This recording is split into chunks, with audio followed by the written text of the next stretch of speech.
Yep. Now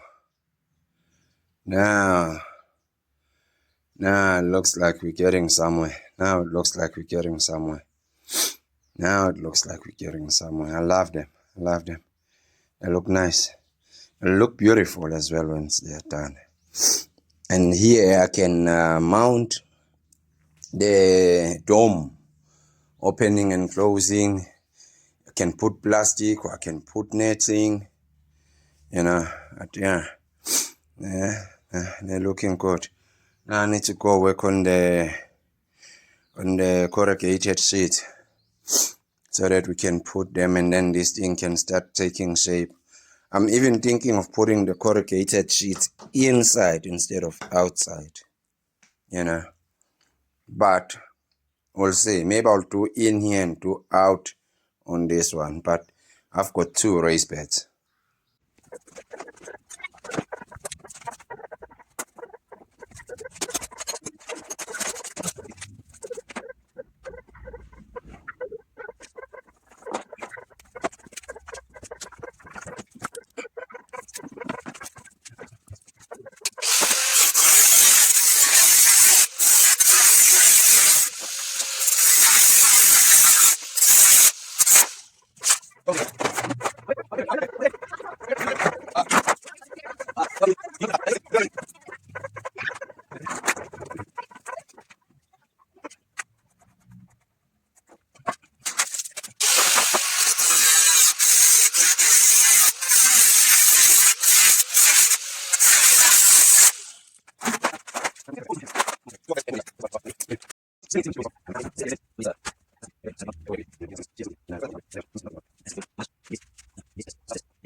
Right, first one done.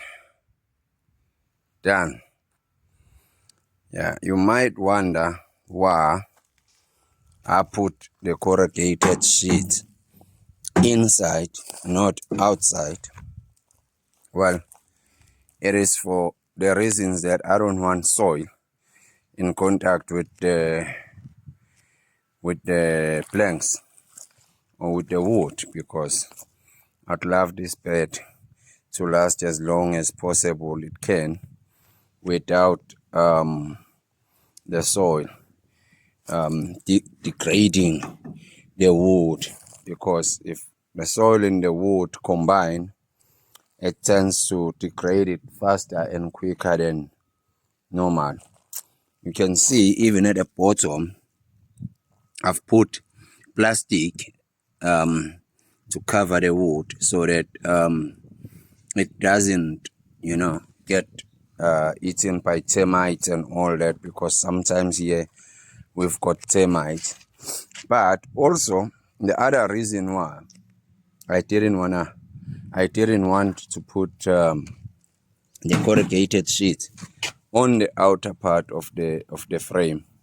Is that when I'm filling it with soil, the soil will come in here. See these gaps here between the wood, and this soil between the frame or the wood is useless. It's unusable, you know, and it's a lot of it. You might take this for granted, but it's a lot of it, considering this side, that side, the other side, you know.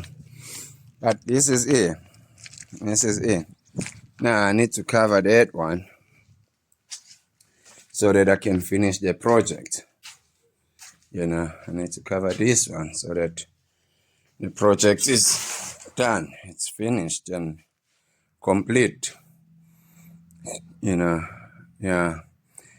I tried to be smart about it. I will show you. But then I decided, what the heck? I ain't gonna be smart about it.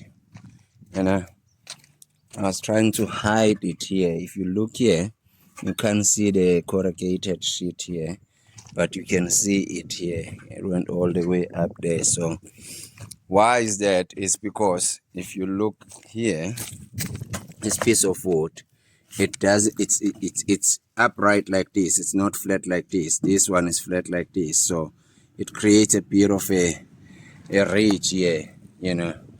So yeah, but anyway, doesn't matter. It's done. This was supposed to be one single garden raised bed. There would have been at least, what, a meter up?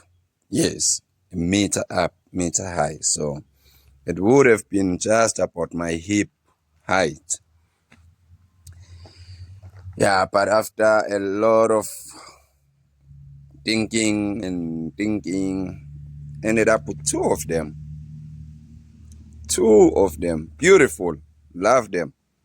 Two of them. Now I need to go put them, place them, fill them, put some of those logs, some of that rubbish there, garden rubbish, whatever, and a lot of the compost that's in here in the garage, and then a lot of seeds that will bear fruit and food for us.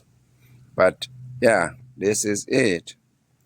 And in actual fact, to be honest, excuse me, I think I like this model of making raised beds.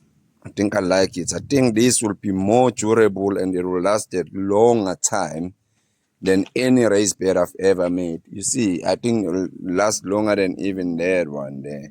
Because see this one, if I am to show you this one, it will last because it is covered with the plastic inside. I rounded it with the plastic inside so that the soil is not in contact with the poles, but the poles also will last a little bit longer than planks would have, but this won't outlast that there. That will outlast that. Not because these were made after that one, but just because of the material. The corrugated sheet will last longer. The wood protected it on the bottom where it will be sitting, so that termites and all don't get to it, you know, and destroy it. So yeah, and to think also that this frame, this whole thing, when I started building it, I had something else in my mind, but I ended up with something else. And yeah, that's what I find to be quite fascinating and beautiful and amazing. Anyway, but yeah, I'll try my best to put as much of the process on the video. It will be a long video, but yeah, I'll do it so that you guys can see how I build it and you can build it yourself.